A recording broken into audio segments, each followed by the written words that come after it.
श्रमण संस्कृति के अमृत पुरुष व विलक्षण प्रतिभा के धनी युग प्रधान आचार्य सम्राट पूज्य श्री शिव मुनि जी महाराज साहब का समग्र जीवन सत्यम शिवम सुंदरम का जीवंत प्रतीक रहा है। परमात्मा स्वरूप महान सद्गुरु के रूप में आप सदैव जन जन की श्रद्धा के केंद्र हैं। आपका बहुआयामी व्यक्तित्व हिमालय की भांति उतंग, गंगा की तरह पवित्र और सागर के समान गंभीर बना हुआ है।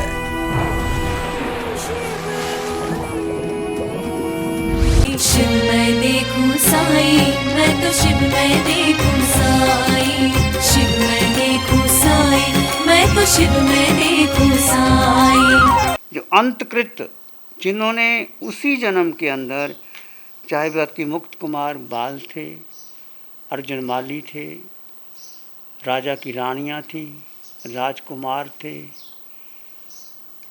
हर प्रकार की सुविधा से युक्त थे और वचन सुने भगवान अष्टनेमी के या भगवान महावीर के, और उसी जीवन में अपने को सिद्ध बुद्ध और मुक्त कर लिया।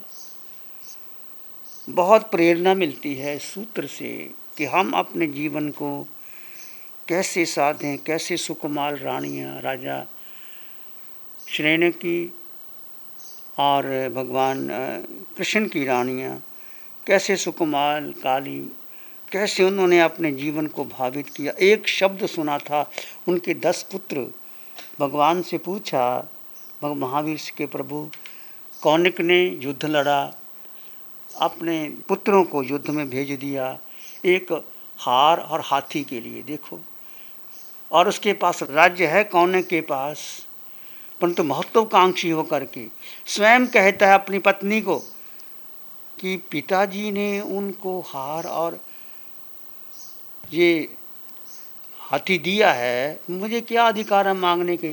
परंतु उसकी पत्नी ने बार बार उकसाया और उसके कहने से उसको अपने भाइयों से मांगा। भाइयों ने इनकार कर दिया कि पिताजी ने दिया है, हम नहीं देते। फिर भी भाइयों ने कहा कि एक राज्य का हिस्सा हमको दे दो, हम दे देंगे। राज्य तो मैं नहीं दूंगा। दुर्योधन बन गया, रातों रात अपने नाना चेटिक के पास चले गए हाथी और लेकर के। उसको पता लगा तो और गुस्से हो गया। जब व्यक्ति में अहंकार आ जाता है ना, राज्य का, पद का लोभ आ जाता है, तो कैसे व्यक्ति अहंकारी आकर के आक्रमण कर देता है। अपने नाना चेटिक के पास चले गए। कौनिक ने कहा कि मेरे भाई आपके पास आए हैं, हल विहल और हाथी और हार भेज दो। चेटिक न्यायप्रिय था, उसने कहा नहीं, उनको आधा राज्य दे दो तो मैं भेज देता हूँ। उसने कहा राज्य तो मैं नहीं दूंगा, राज्य नहीं दूंगा तो आपको नहीं मिलेगा, उनका भी अधिकार है जीने का, उनके पिता ने उनको दिया है, तुम कैसे ले सकते हो। पर देखिए वो नशा, किसका, राज्य का नशा। और उसकी पत्नी ने उकसाया और आकर क्या गति होती है, युद्ध छेड़ दिया और 10 सेनापति जो राजा श्रेणी की लघु भार्य थी, उनकी विमाता थी, 10 सेनापति बना करके छोड़ दिया। और राजा चेटिक युद्ध लड़ा। उस समय तो तीर कमान का युद्ध होता था। राजा चेटिक इतना निष्णांत था, कुशल था कि 10 तीर लगे, 10 के 10 उनके बेटे मारे गए। बहुत संग्राम हुआ, बहुत कुछ हुआ। तो भगवान महावीर के पास जब रानियां आती हैं और पूछती हैं कि प्रभु हमारे बेटे हमें मिल सकते हैं, मुंह देख सकते हैं, भगवान क्या उत्तर देते हैं, कुछ उत्तर नहीं दिया। इतना ही कहा कि आपके बेटे युद्ध में काम आ गए।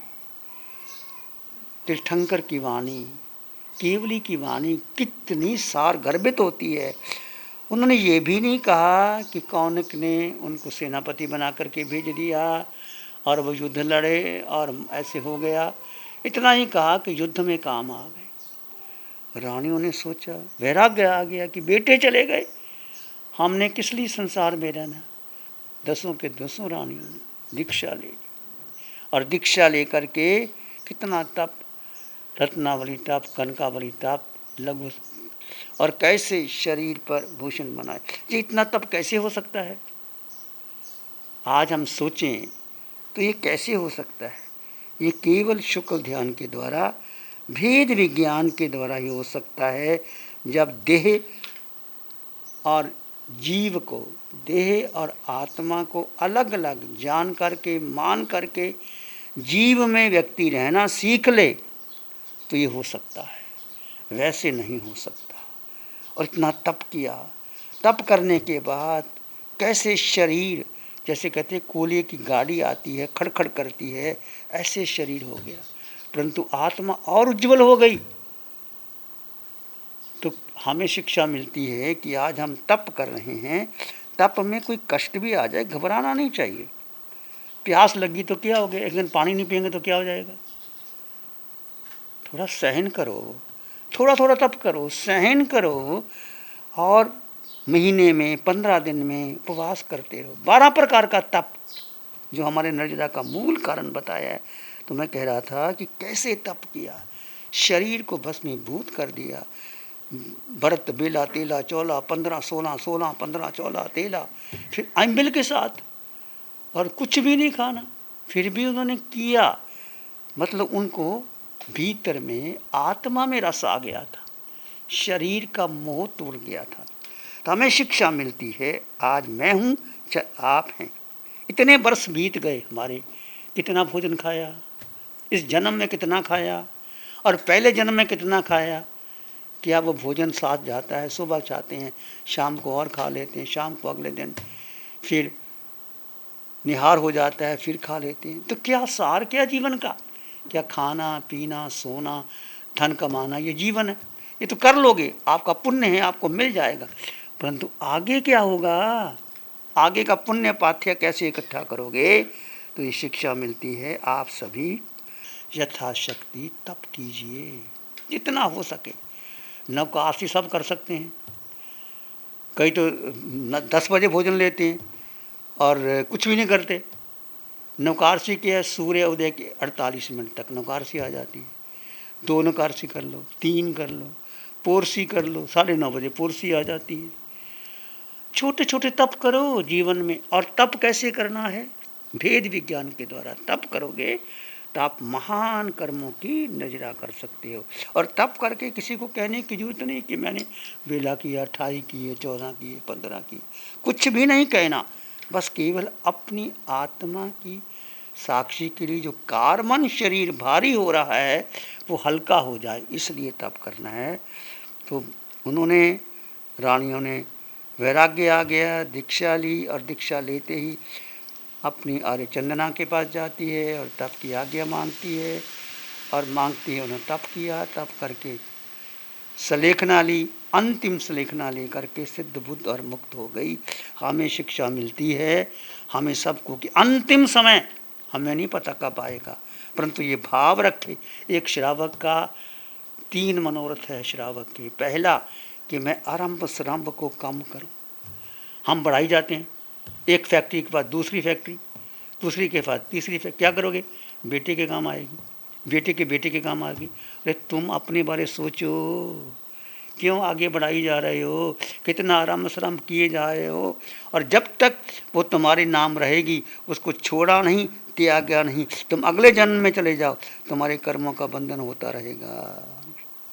इसलिए अपने व्यापार का थोड़ा संक्षिप्त करो, जितना ज़रूरी है उतना करो, और ये भाव रखो कि मेरा आरंभ श्राम्भ कितना कम हो जाए। दूसरा, वो दिन कब आए कि मैं संयम ग्रहण कर सकूं, भाव रखो। तीसरा, अंतिम सलेखना आ जाए, ये शरीर का मोह तोड़ दूं। 3 भाव साधु के भी हैं, दिए हुए हैं, आपको भी ये मनोरथ तीसरा अपने जीवन में अवश्य भाव। रात को सोते समय, उठते समय, प्रभु अंतिम मुझे सलेखना आ जाए, मैं किसी के हाथों दुखी हो करके अस्पताल में जा करके हाय हाय करके ना जाऊं, बस शरीर को समाधि पूर्वक छोड़ दूं। ये भाव रखोगे तो जो भाव आज रखोगे आपको भाव आएगा। विचार करना। 3 मनोरथ श्रावक के। और आज आप सदगृहस्थ हैं, आप धन कमाते हैं, धन में बहुत कुछ करना पड़ता है, आप जानते हैं, उसमें आराम श्रम लगता है, कुछ लगता है। तो धन जो आप कमाया है उस धन का समिभाग कीजिए। इसलिए भगवान दान दान जरूर करना। आज के दिन या कभी भी आपको अपनी आय का 2% 3% अलग निकाल दो, और जब भी कोई आए दीन दुखी, उसको चाहे उसको 500 रुपये दे दो। कब कभी मत कहना कि मेरे पास ही आते रहते हैं, मेरे पास ही भेजते रहते हैं। भाई अवसर मिला है, तुम्हें पास करोड़ों रुपए पड़े हैं, क्या काम आएंगे? बेटे पोते खा जाएंगे। कोई आया है तो मिनिमम 500 ही दे दो, 200 ही दे दो, कुछ दे दो। तुम्हारे द्वार पर आया है, कभी तुम्हारे द्वार पर भिक्षा के लिए आए तो उसको खाली मत भेजना। कोई दीन दुखी हो उनको ज़रूर देना, कोई रोगी हो उसको ज़रूर देना। ज़रूर नहीं कि तुम्हारे कोई जान पहचान का कोई हो, तो सद्गृहस्थ का ये कर्तव्य है दान। वो आपकी कमाई पवित्र हो जाती है, शुद्ध हो जाती है, जो आपको दोष लगते। शील का पालन ज़रूरी है। कब तक संसार में बैठे रहोगे? शील का पालन कीजिए, ब्रह्मचर्य का पालन कीजिए। विजय कुमारी ने 15 दिन का, एक ने चंद्र पक्ष का लिया, एक ने कृष्ण पक्ष का लिया। जब दोनों का विवाह हुआ और अपनी बात की तो क्या मैंने तो शुक्ल पक्ष का लिया, मैंने कृष्ण पक्ष का लिया है। और दोनों ने ऐसे रहे, एक ही कमरे में रहते हैं परंतु शील का पालन करते हैं। और जब पता लगता है ऐसा तप जिसकी कोई महिमा नहीं गाई जा सकती। इस प्रकार आप शील का पालन करें, तप करें। तप के 12 प्रकार के भेद हैं। निर्जरा के अनशन, अनोदरी, भिक्षाचारी, रस प्रत्याग, काया क्लेश, प्रतिशीलता, प्रायश्चित, विनय, व्यावच, स्वाध्याय, ध्यान और कौशल। ये पहला तप है जो आप अनशन करते हैं। अन्न को छोड़ दिया, 3 आहार छोड़ दिए, 4 आहार छोड़ दिए। जब समय सप्ताह में 1 दिन 2 दिन जितना आपको अनशन भी करते रहो। और अनशन करने के बाद ऐसा समझो कि ये आवश्यक था मेरे लिए अनशन करना। अनोदरी सब कर सकते हैं। आपको 4 चपाती की भूख है, 3.5 खा लो, 3 खा लो। ऐसे अनोदरी तप आप सब कर सकते हैं, हम भी कर सकते हैं। भिक्षाचारी, रस वृत्ति संक्षेप, हम भिक्षा लाते हैं, आप अपनी वृत्तियों का संक्षेप कीजिए। रस प्रत्याग, जो आप रस लेते हो, दूध, मलाई, मक्खन, घी, जो लगे 15 दिन में अंदर थोड़ा थोड़ा छोड़ते रहो। काया क्लेश, काया का क्लेश करो, मतलब काया को कष्ट दो, अतापना दो। तप करोगे तो काया को कष्ट होता है। स्वाध्याय, स्वयं का अध्ययन करना, वो स्वाध्याय शास्त्र पढ़ना नहीं, स्वयं का अध्ययन करना। और ध्यान और कौशल, ये 12 प्रकार के जो लास्ट के 2 तप, ध्यान और कौशल है, इसमें अनंत अनंत कर्मों की नजरा होती है। ध्यान क्या? 4 प्रकार का ध्यान, आर्त, रोदर, धर्म और शुक्ल। हम आर्त रोदर बचपन से ध्याते रहते हैं। बच्चे का जन्म होता है, वो रोता है, चिल्लाता है, मांगता है, करता है, बड़ा हो जाता है, ये चाहिए वो चाहिए। आर्त रोदर छुटता ही नहीं, बिना की हो जाता है। आर्त रोदर को छोड़ कर धर्म ध्यान क्या? प्रस्तुति करना, जो आप चबीसी पढ़ते हैं, लोग उसका पाठ करते हैं, धर्म ध्यान है। धर्म ध्यान से आपको पुण्य मिलता है।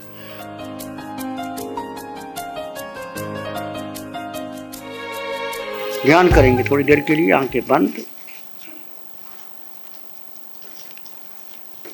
मन वचन काया शांत, शरीर शांत, विचार शांत, सृष्टि शांत, वातावरण शांत, हर दिशा हर किनारा शांत।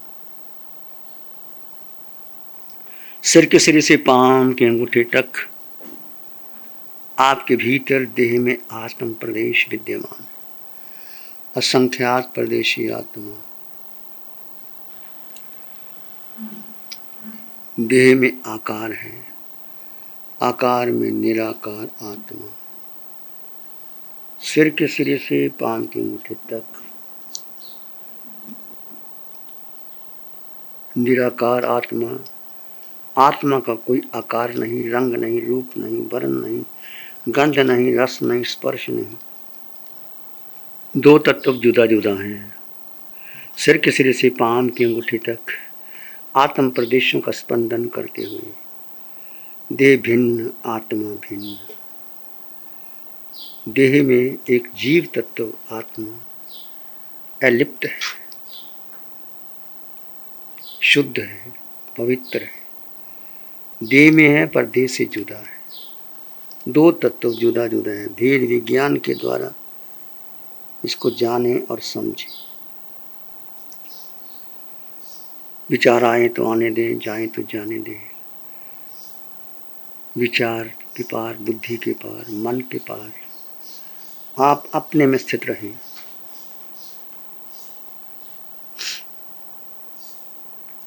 भीतर के मौन को घटने दें। किसी विचार संस्कार को महत्व मत दें। इसी में एक लंबा गहरा सांस लें। अरिहंत परमात्मा के चरणों में कृतज्ञता ज्ञापित करें। एक और लंबा गहरा सांस। अरिहंत परमात्मा के चरणों में नमन और वंदन। दोनों हाथों को आंखों पर ले जाएं। हल्का सा स्पर्श, धीरे से आंखें खोल सकते हैं। नमो अरिहंतानंग, नमो सिद्धानंग, नमो आयरियानंग, नमो जयनंग, नमो लोए सब सावनंग, धम्मो मंगल मुकिठम अहिंसा संयमो तवो, देवावित्तं नमं संति जस धम्मे श्यामनो।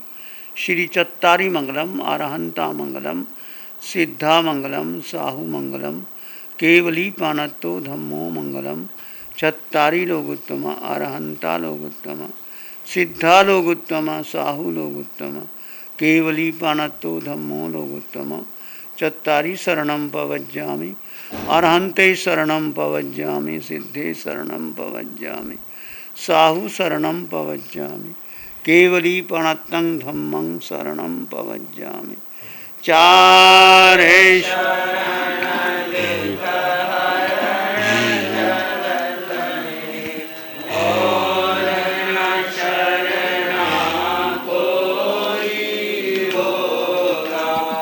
जो